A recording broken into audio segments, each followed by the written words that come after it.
Good morning, good afternoon, good evening mga kamekus-mekus reaction. Ayan, nandito naman po tayo. Muling magbabalik si Mekus Mekus. Ayan, may maganda po tayong mga topic ngayon. Senator Villanueva at Senate President Chis Escudero ipinahiya si House Speaker Romualdez. Impeachment hinarang. Yan po sa title natin. Ayan.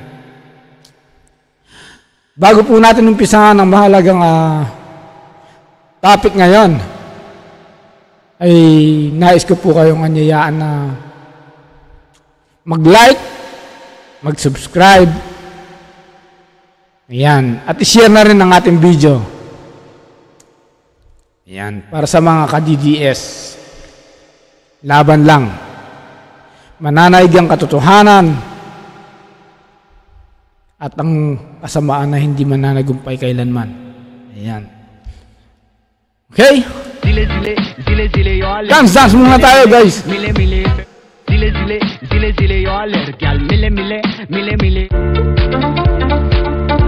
Alright. Ayan. Atin na pong pag-usapan.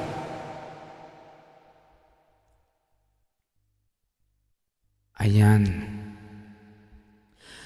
Ayan guys, kung hindi pa po kayo naka-subscribe sa Pinas Outsider, pwede po tayo mag-subscribe. Ayan.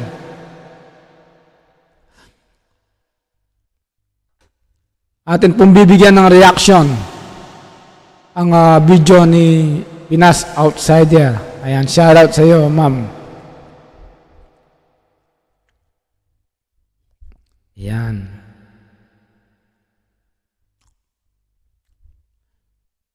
Ready na po ba kayo? Yan. Ready na ba kayong Mekus-Mekus? Mekus-Mekus reaction. Before we adjourn, may I remind our colleagues that there is a standing resolution number 21 entitled Resolution Authorizing All Regular Standing Committees, Oversight Committees, and Special Committees of the Senate to conduct hearings, meetings, and consultations during every recess of the Senate to have continuity in the process of passing pending proposed legislations and to conduct investigations on issues of national interest to aid in crafting relevant legislation. At this juncture, Mr. President, I move that we adjourn the session until 3 o'clock in the afternoon of Monday, June 2, 2025. So move.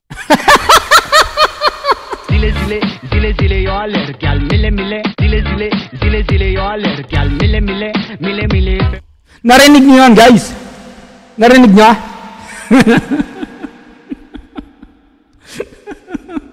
Ulitin natin ha.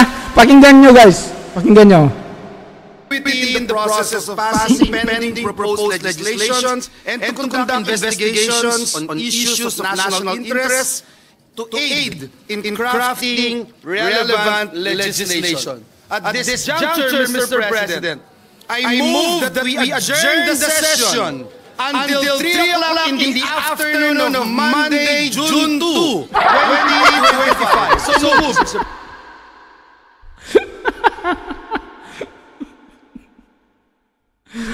3 o'clock in the afternoon, Monday, June 2 of 2025.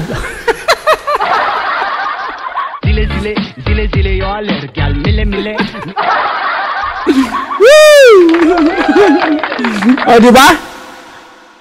Minadali nila yung pagpirma, pag-impeach kay VP Sara. Ginawa lang nila ng isang araw.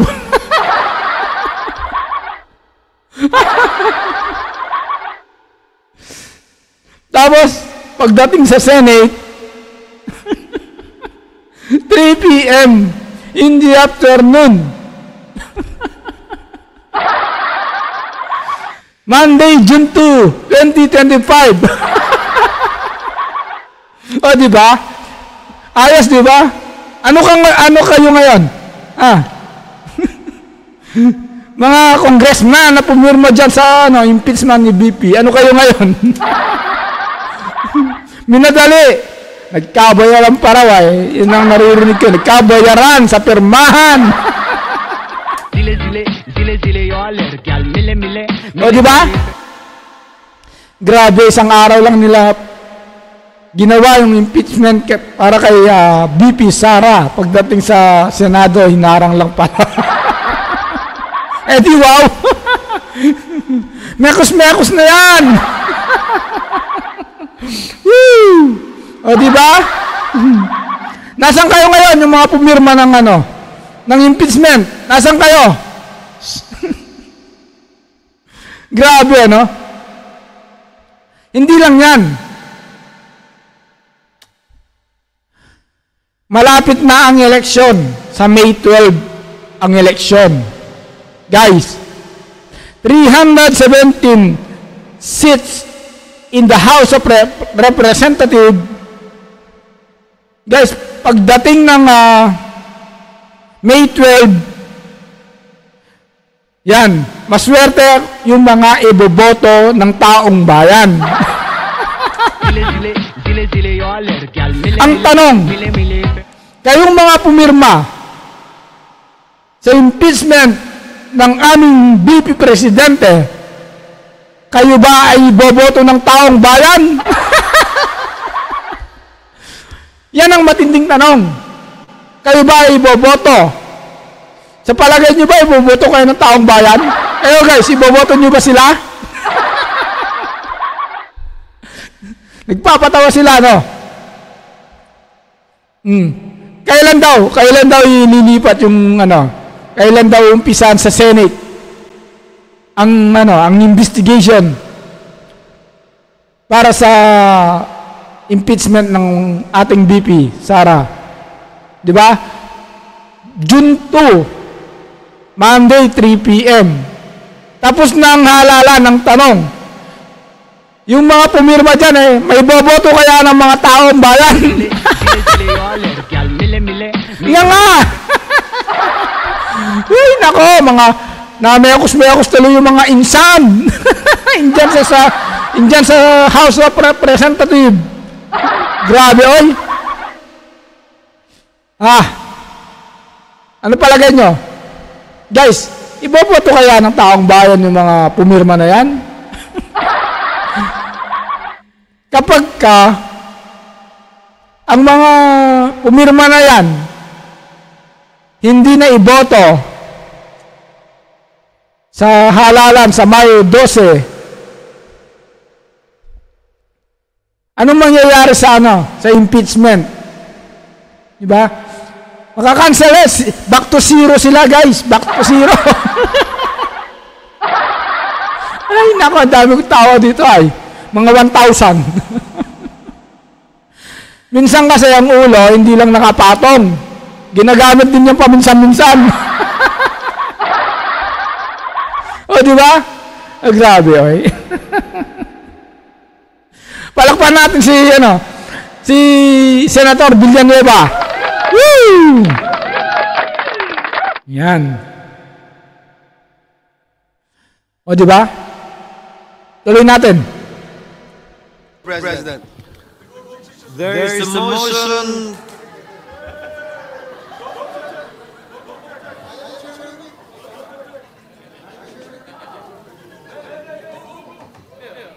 Win. Is there any objection? There being none, session is adjourned until 3 o'clock in the afternoon of Monday, June 2, 2025. Thank you, Mr. President. Thank you, our staff and Senate employees. O, di ba?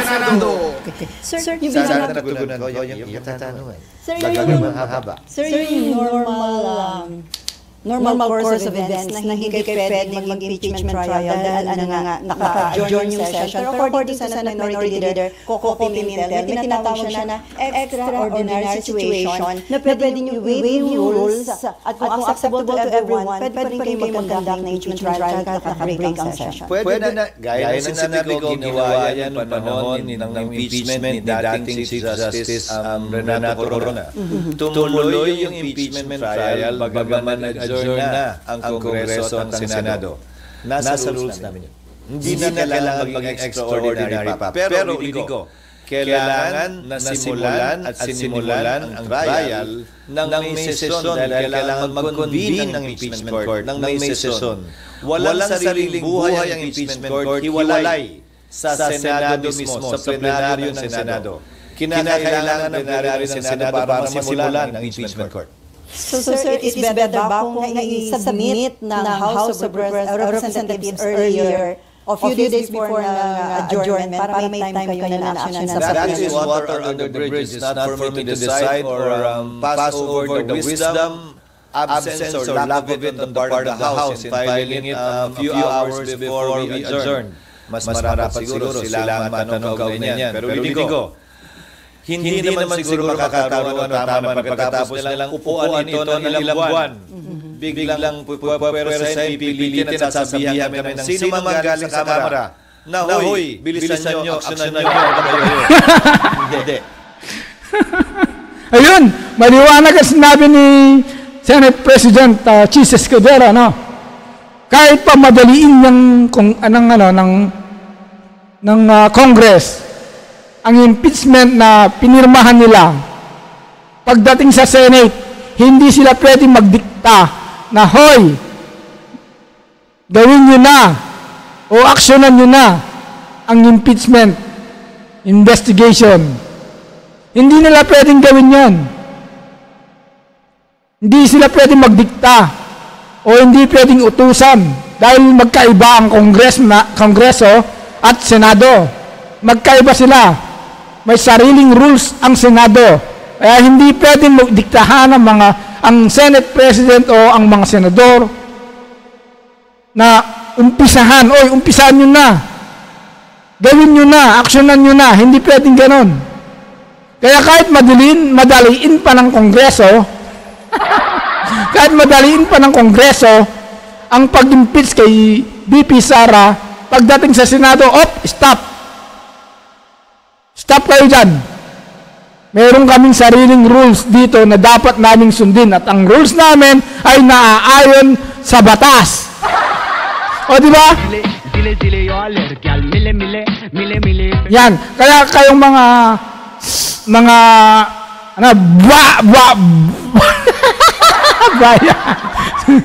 Yan. Kaya kayong mga pumirma, mga congressman na pumirma, sorry na lang kayo. Maghintay kayo ng June 2. At maswerte kayo kung sa susunod na halalan o darating na halalan ng May 12, maswerte kayo kung may boto pa kayo ng taong bayan. O, di ba?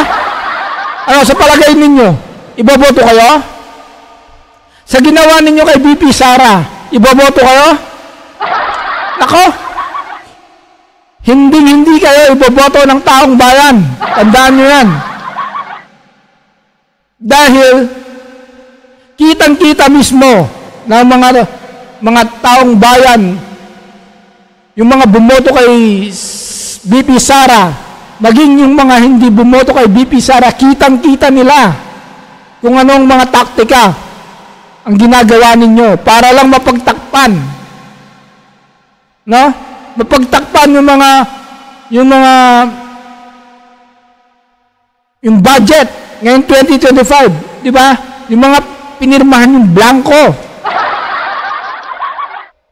Yan ang taktika ninyo, yan yung diskarte ninyo para mawala yung issue sa budget 2025. Yung pinirmahan yung blanco. Di ba? Yan, magaling kayo eh.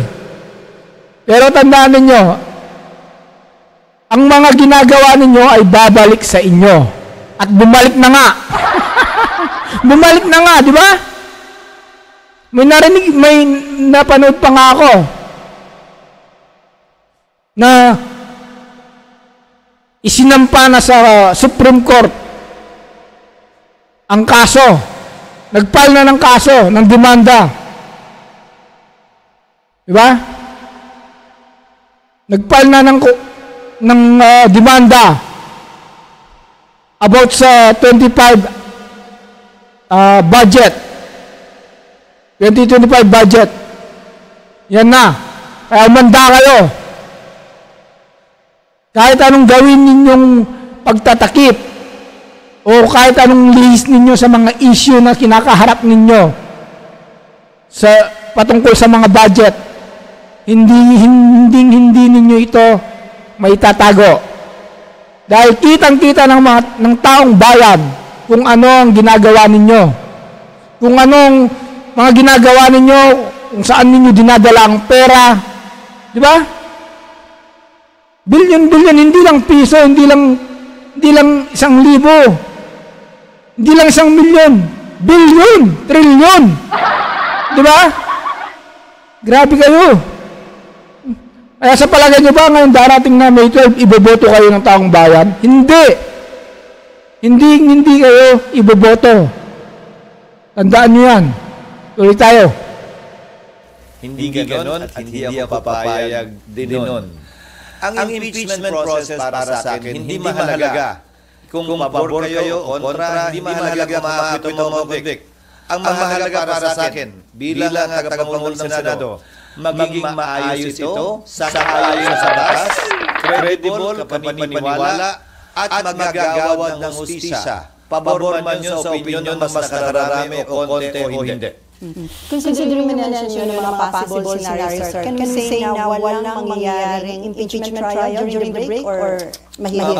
Wala. Legally, cannot be done. So, Legally, cannot be done, again, as I said, because the impeachment court was not convened. The impeachment complaint was not referred to plenary for there to be a basis for the impeachment court to be convened by the Senate sitting as a legislative body. Hindi muna sa impeachment court. Sir, kahit sinabi ni BBM, ayaw niya sa impeachment dahil divisive, sinuportahan pa ng religious group, pero still, natuloy pa rin na-impeach si Bibi Sara sa House, na-transmit dito sa Senate. Indication ba yun na hindi nagpa-influensya ang House of Representatives? Siguro sila yung dapat tanongin yan, hindi ako. Basta ang Senado, gagawin na namin ang tungkulin namin na tatagalogin ko na may malamig na neutralidad ng isang hukom na walang kinikilingan. We will perform our duty and function with the cold neutrality of an impartial judge. And without fear nor favor, we will rule over things as we see fit and based on what is right and what the law provides. Since it is a political process, can we expect na lahat po ng mga senador na yung impeachment judge ay magiging fair and impartial? Considering na iba, kaalyan ni Bibi Sara. It is a political process, pero para sa akin, ito'y masasaksihan ng ating mga kababayan, tutunghayan ng ating mga kababayan. At malaki ang papel na gagampanan na public opinion naman malaga dito. At yan ang tinatawag na political process siguro. Pero maging ganun naman, siguro sabay-sabay tayo, impeachment judgment or mga kababayan natin na manonood sa pagdinig.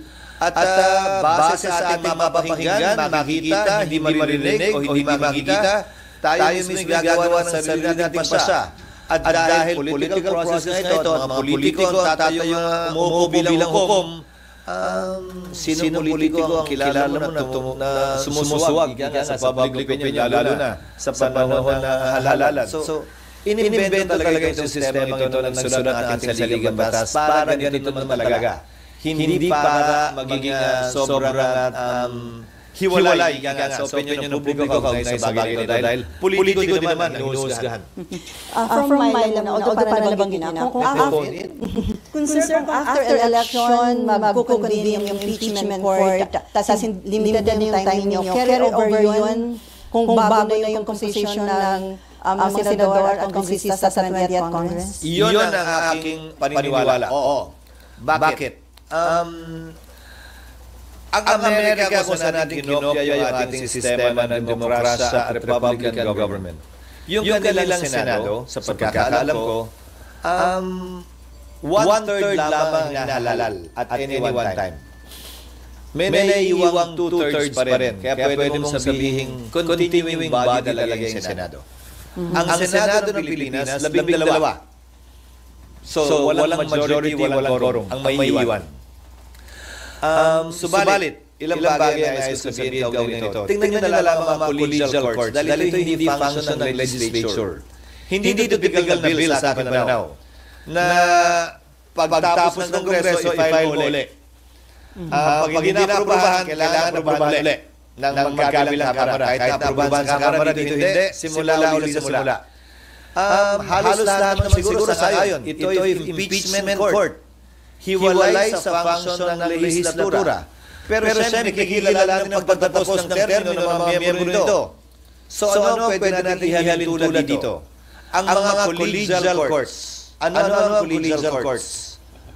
Sandigan Bayan, Court of Appeals, Supreme Court.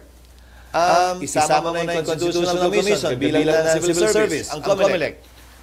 Tanong, kapag nakabimbang kaso sa mga ito at nagpalit sa tagal ng kaso sa mga korting yan, ang mga maestrado ng Korte Suprema, maestrado ng Court of Appeals sa Sandigan Bayan, dahil ito ay mga courts of record naman, dinidismiss ba yung kaso o nagpapatuloy lamang?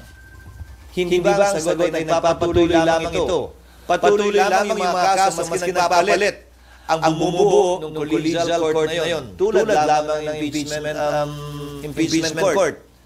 Lalo na, court of record din ang impeachment court, kung saan magpalit man, mag-absent man, hindi man mapakinggan ng personal ng impeachment judge, pwede pa rin siya gumawad ng desisyon base sa record na tinanggap ng ebidensya ng impeachment court. Sir, may patanong lang si Mimpa. Paano kung matawag ba sila?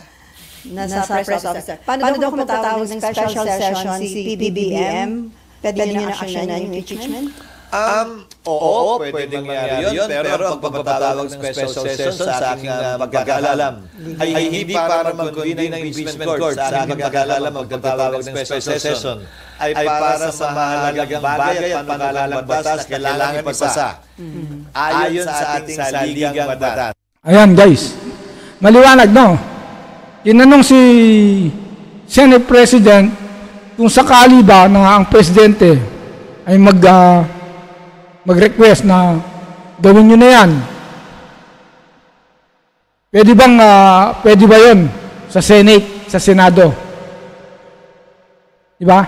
Pwede yun kung ang nais ng Presidente na may mga nakabimbin na batas na dapat aprubahan, yon pwedeng gawin ng Senado yon.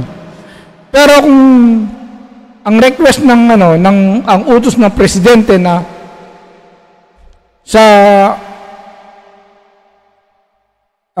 hearing or impeachment, hindi po yun pwede. Hindi yan pwede. Ayon po sa saligang batas. Yan po yun. Hindi ito isa o saklaw. Marahil provision yun. Kaugnay ng special session. Pero haharapin namin yun. Nandiyan na. Siyempre, pag magtatawag ng special session, sangayon kami o hindi, siyempre alam mo naman hindi kami natin. Okay, Ma'am, and then RG.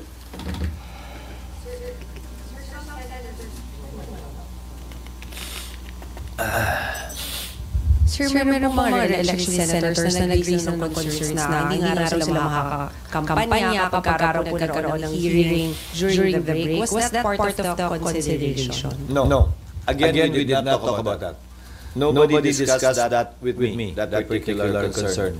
Again, because no caucus was held about it for the simple reason that I don't want to presume that things will happen before it happens. Mukha naman kami masyadong excited, di ba? Ayun na, bukas, nandiyan na, liga, meeting tayo. No, we did not do that. We had a lot of work to do trying to rush pieces of legislation that I'm sure you don't want to ask about anymore. We'll not talk about even the impeachment na mahalaga naman, na makabuluhan at may malaking impact sa ating ekonomiya at bansa. Okay, RG. At ikaw, follow lang sa Senator Bato. So, May basis. Senator, but some senators na sabi ni ma'am. Pero isa sa senador doon, parang concern niya, parang talo sila ang lubi kasi hindi sila makapag-ikot habang ibang senatorial candidates makapag-ikot. Actually, again, May basis. not necessarily. Ayan guys.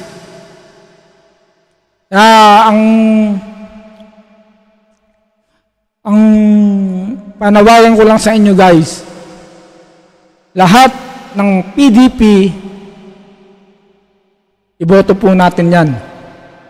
Mga kaalyado ni Tatay Digong. Ngayong darating na halalan sa May 12, 2025. Pero kung yung mga pumirma, guys, sa impeachment ng ating BP, wag na po natin silang iboto. Itapon po natin dyan sa basurahan. Alam naman po natin yung mga yan. Alam ko may mga listahan na rin po kayo.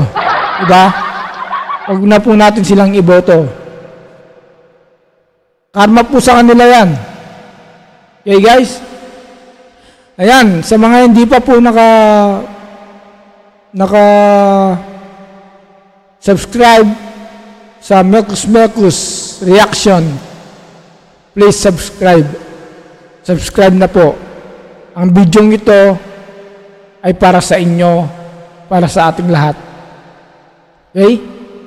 Paki-like na rin at i-share. Maraming salamat po. Hanggang sa muli.